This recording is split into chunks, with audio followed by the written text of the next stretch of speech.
ଆଜି ଆମେ ଆଲୋଚନା କରିବା ମାତୃରଚନାବଳୀ ଭାଗ 10 ଜ୍ଞାନ 285।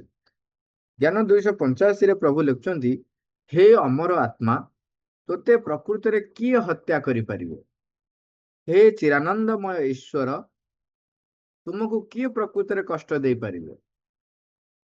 ଆମେ ଆର ପୂର୍ବରେ 283 284 ରେ ଯେତେବେଳେ ଆଲୋଚନା କଲେ, ମୃତ୍ୟୁର ପ୍ରକୃତ ରୂପ କଣ ସେ ବିଷୟରେ ଆଲୋଚନା କରିଛନ୍ତି।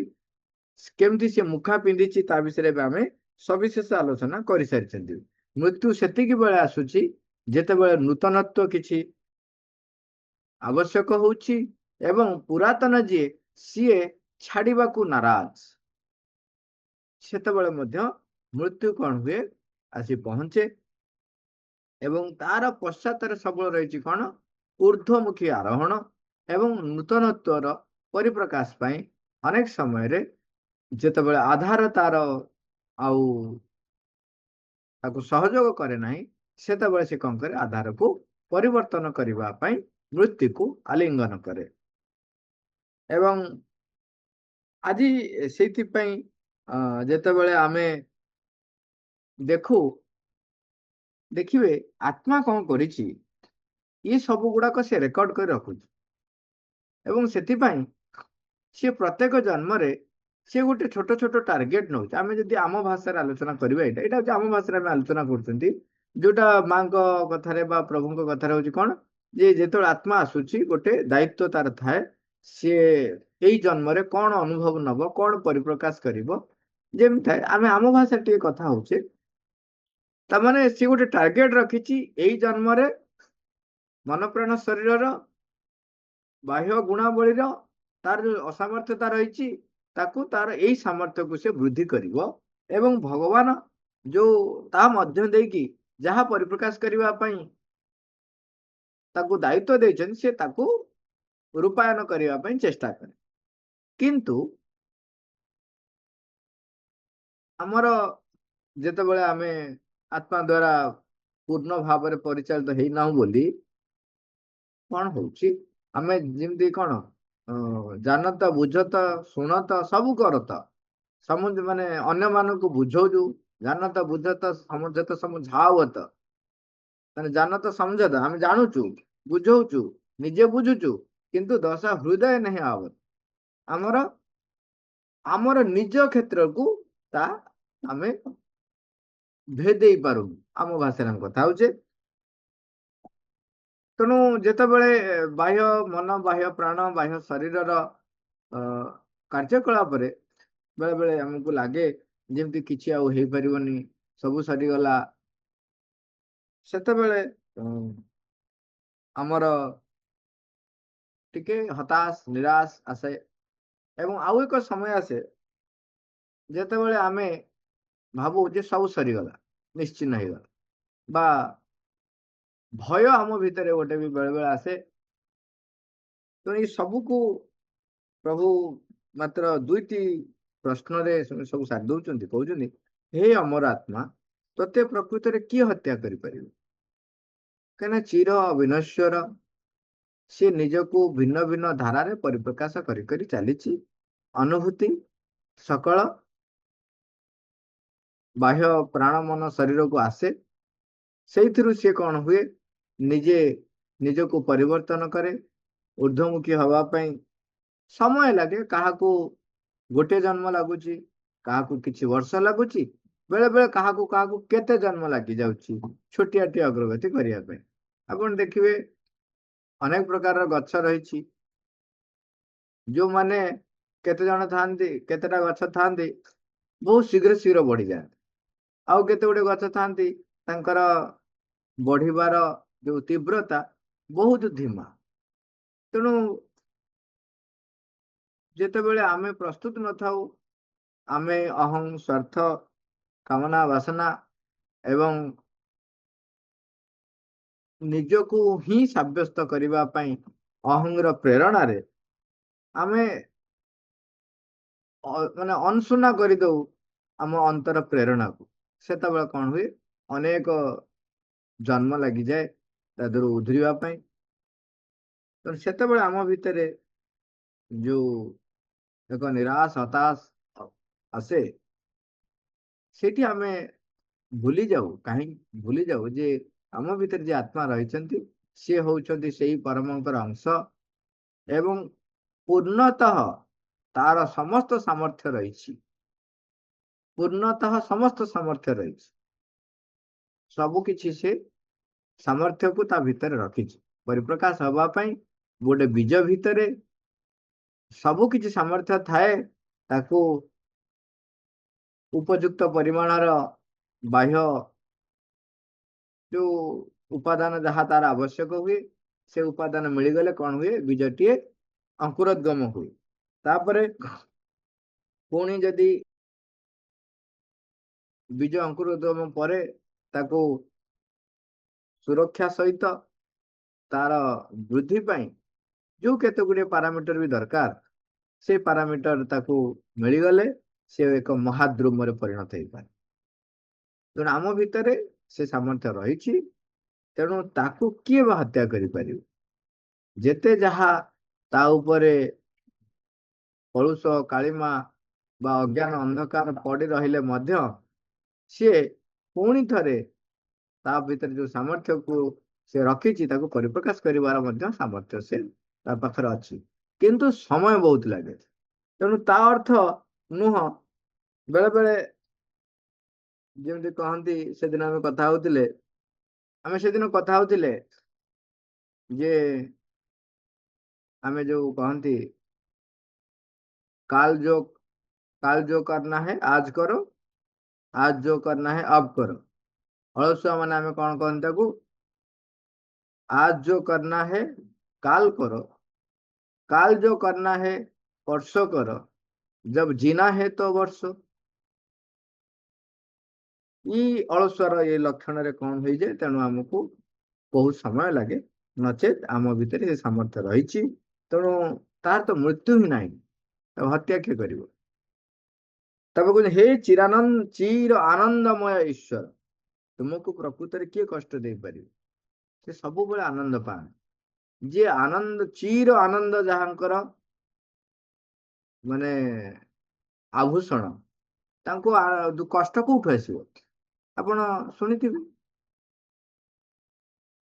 ଶ୍ରୀବତ୍ସ ଚିହ୍ନ, ନାଇଁ? ନାରାୟଣଙ୍କୁ ଶ୍ରୀବତ୍ସ ଚିହ୍ନ ଯୋଉ ତାଙ୍କ ଛାତିରେ ସେ ଯୋଉ ଗୋଇଠା ମାରିଥିଲେ, ସେତେବେଳେ ବ୍ୟକ୍ତି ମାନେ, ମନୁଷ୍ୟ ମାନେ ଚେତନାର ଏତେ ଉର୍ଦ୍ଧ୍ୱ ସ୍ତରରେ ଥିଲେ, ସୂକ୍ଷ୍ମ ଜଗତ ଏବଂ ସ୍ଥୂଳ ଜଗତ ତା ଭିତରେ ସିଡି ଥିଲା।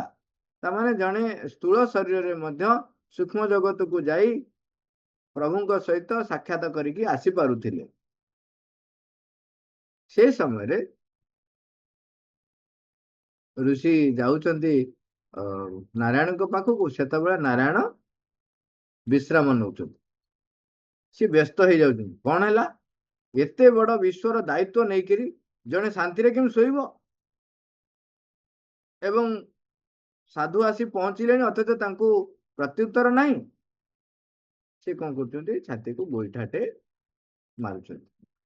ଉଠ କହିକି, ଯେମିତି ରାଗିକିରି ବ୍ୟସ୍ତ ହେଇକି ଯୋଉ ଗୋଇଠାଟେ ମାରୁଛନ୍ତି, ସେତେବେଳେ ବିଷ୍ଣୁ ଉଠି ପଡିକିରି ତାଙ୍କ ପାଦକୁ ଆଉଁସି ଦଉଛନ୍ତି।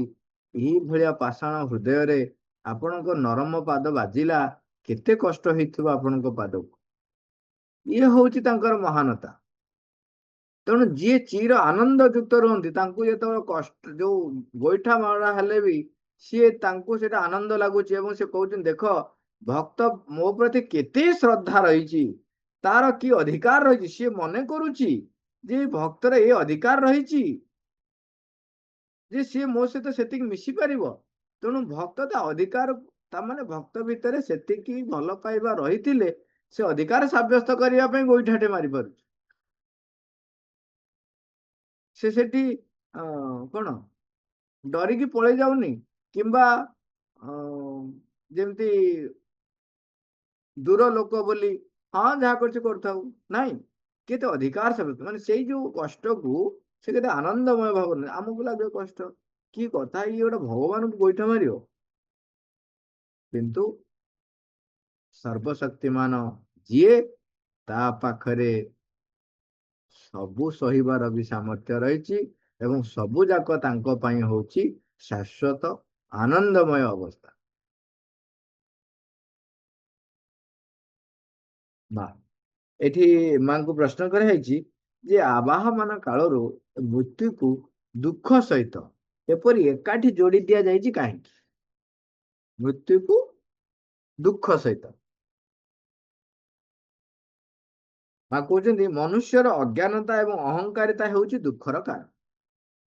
ମାତ୍ର ମନୁଷ୍ୟ ଜାତିର ବିବର୍ତ୍ତନରେ ଏହି ଦୁଃଖର ମଧ୍ୟ ଏକ ଭୂମିକା ରହିଛି। ଯେମିତି ଆକାଶରୁ ପଡିଲା ଭଳିଆ ଲାଗିବନି। ପ୍ରଥମେ ତ କହିଲେ ଅଜ୍ଞାନତା ଓ ଅହଙ୍କାରତା ହଉଛି ଦୁଃଖର କାରଣ, ଠିକ ଅଛି, କିନ୍ତୁ କହୁଛନ୍ତି ମନୁଷ୍ୟ ଜାତିର ବିବର୍ତ୍ତନ ଏଇ ଦୁଃଖର ମଧ୍ୟ ଏକ ଭୂମିକା ରହିଛି। ତାମାନେ ଦୁଃଖଟା ଆବଶ୍ୟକ ଥିଲା। ତ ନିଶ୍ଚୟ ତାପରେ ପ୍ରଶ୍ନ ହେଲା ଯେ ମନୁଷ୍ୟ ଜାତିର ବିବର୍ତ୍ତନରେ ଦୁଃଖର କି ଭୂମିକା ରହିଛି? ମା କହୁଛନ୍ତି ଦୁଃଖ ବାସନା, କଷ୍ଟ ଭୋଗ, ମହତ୍ଵର ଆକାଂକ୍ଷା ଏବଂ ସମ୍ବେଗ ତଥା ଇନ୍ଦ୍ରିୟ ଅନୁଭବର କ୍ଷେତ୍ରରେ ଘଟୁଥିବା ଏହିପରି ଯାବତୀୟ ପ୍ରତିକ୍ରିୟାର ଚେତନାକୁ ଅଚେତନା ମଧ୍ୟରୁ ଉଦ୍ଭୂତ ହୋଇ ଆସିବାରେ ଏବଂ ଏହି ଚେତନାକୁ ଅଗ୍ରଗତି ଲାଗି ଇଚ୍ଛା କରିବାର ଏକ ସ୍ଥିତି ମଧ୍ୟକୁ ଜାଗୃତ କରି ଆଣିବାରେ ଅବଶ୍ୟ ଅବଦାନ ରହିଛି। କଣ କହିଲେ? ଏ ଯୋଉ ଦୁଃଖ ସବୁ ଜିନିଷ ଗୁଡିକ, ଦୁଃଖ, କଷ୍ଟ, ବାସନା, ମହତ୍ଵର ଆକାଂକ୍ଷା, ଯୋଉ ମହତ୍ଵାକାଂକ୍ଷୀ, ଆର ଯୋଉ ସମ୍ବେଗ ବା ଯୋଉ ସମ୍ବେଦନ, ଯୋଉ ସ୍ପନ୍ଦନ ଏବଂ ଇନ୍ଦ୍ରିୟାନୁଭବ କ୍ଷେତ୍ରରେ ଯୋଉ ଘଟୁଛି, ସିଏ କଣ କରେ? ଆମେ ଯୋଉ ଅଚେତନାରେ ବୁଡି ରହୁଛନ୍ତି ସେଠୁ ଉଠି ଆସିବା ପାଇଁ ଦରକାର। ଅଳସୁଆ ଯଦି ସବୁବେଳେ ଖାଇବାଟିଏ ପାଇଯିବ, ଇମାଜିନ କରିବା, ଆମେ କଳ୍ପନା କରିବା ଗୋଟେ ବ୍ୟକ୍ତି କିଛି କାର୍ଯ୍ୟ ନ କରି ତା ପାଖରେ ସବୁ ଜିନିଷ ସବୁବେଳେ ପହଞ୍ଚେଇ ଦିଆଯିବ, ତେବେ କଣ ହବ? ଅଳସୁଆ ହେଇଗଲା। ସିଏ ଯୋଉ ଜଡ ଚେତନା ରହିଛି ସେ ଚେତନାର ঊର୍ଧ୍ୱକୁ ଆଉ ଯିବା ପାଇଁ ପ୍ରୟାସ କରିବ ହିଁ ନାହିଁ। ଆଉ କାହିଁ ପ୍ରୟାସ କରିବ? ବିନା ପ୍ରୟାସରେ ସେ ସବୁ କିଛି ଯଦି ପାଇଗଲା, ସିଏ ଆଉ କର୍ମ ତତ୍ପର କାହିଁକି ହବ? ତାହେଲେ ତା ଭିତରେ କୋଉ ସାମର୍ଥ୍ୟଟି ପରିପ୍ରକାଶ ହବ? କେମିତି ସେ ଚେଷ୍ଟା କରେ? ସେ ତ ଚେଷ୍ଟା ହିଁ କିଛି କରିବନି। ଯଦି ଚେଷ୍ଟା କିଛି ନ କଲା, ତେବେ ତାର ଅଗ୍ରଗତି କେମିତି ହବ? ସେ ଭଗବାନଙ୍କର ଯୋଉ ବିଶାଳ ଶକ୍ତି, ଯୋଉ ବିଶାଳ ପରିପ୍ରକାଶ, ସେ କେମିତି ପରିପ୍ରକାଶ କରିପାରିବେ? ତେଣୁ ସେତେବେଳେ କଣ ହଉଛି? ତାକୁ ଯଦି ଖାଇବା ନ ମିଳିଲା, କଷ୍ଟ ହେଲା, ଗୋଟାଏ ଦିନ ମିଳିଲାନି ଚଳିଗଲା, ଦ୍ୱିତୀୟ ଦିନ ମିଳିଲାନି ଚଳିଗଲା, ଜାକି ଦେଲା, କଷ୍ଟ ଟିକେ ସହିଗଲା, ଏତେ ଅଳସୁଆ, ତୃତୀୟ ଦିନକୁ ଆଉ ସେ କ୍ଷୁଧା ଜ୍ୱାଳା ସହିପାରିବନି। ଏମିତି ବ୍ୟବସ୍ଥା ଭଗବାନ କରିଛନ୍ତି। ତେଣୁ ସେ କଣ ହବ? ପେଟ ପାଟଣା ପାଇଁ, ଆକ୍ଚୁଆଲି ଏବେ ଦେଖନ୍ତୁ ସବୁ ବ୍ୟକ୍ତି ପେଟ ପାଟଣା ପାଇଁ ଯାଉଛନ୍ତି। କ୍ଷୁଧା ନିବାରଣ କରିବା ପାଇଁ ସେ ପ୍ରୟାସ କରିବା ପାଇଁ ବାଧ୍ୟ, କାର୍ଯ୍ୟ କରିବା ପାଇଁ ବାଧ୍ୟ। କାର୍ଯ୍ୟ କଲେ ସେ ଜାଣିବ ତାର କଣ ଦୁର୍ବଳତା ରହିଛି, କଣ ସାମର୍ଥ୍ୟ ରହିଛି। ତାହେଲେ ସାମର୍ଥ୍ୟକୁ ବୃଦ୍ଧି କରିବ, ଦୁର୍ବଳତା ଉପରେ ବିଜୟ ହାସଲ କରିବ, ବିବର୍ତ୍ତନରେ ବିକାଶରେ ଅଗ୍ରଗତି କରି କରି ଚାଲିବ। ନଚେତ୍ ସେ ପାରିବ କରିବ ନାହିଁ, ସେମିତି ରହିବ। ତେଣୁ ଯୋଉ ଅଚେତନ ମଧ୍ୟରେ ରହିଛି, ଏହି ଚେତନାକୁ ଅଗ୍ରଗତି ଲାଗି ଇଚ୍ଛା କରିବାର ଏକ ସ୍ଥିତି ମଧ୍ୟକୁ ଜାଗୃତ କରି ଆଣିବାରେ ଅବଶ୍ୟ ଅବଦାନ ରହିଛି। ସେ ଇଚ୍ଛା ତା ଭିତରେ ଜାଗ୍ରତ ହବ ଯେ ନାଇଁ ନାଇଁ, ମୁଁ ଅଚେତନା ଭିତରେ ରହିଛି, ଚେତନା ମଧ୍ୟ ଊର୍ଦ୍ଧ୍ୱକୁ ଗତି କରିବି। ଏଇଠି ମନେ ପକେଇବା, ଯେତେବେଳେ ବନବାସରେ ଅଛନ୍ତି ପଞ୍ଚୁ ପାଣ୍ଡବ ଦ୍ରୌପଦୀଙ୍କ ସହିତ,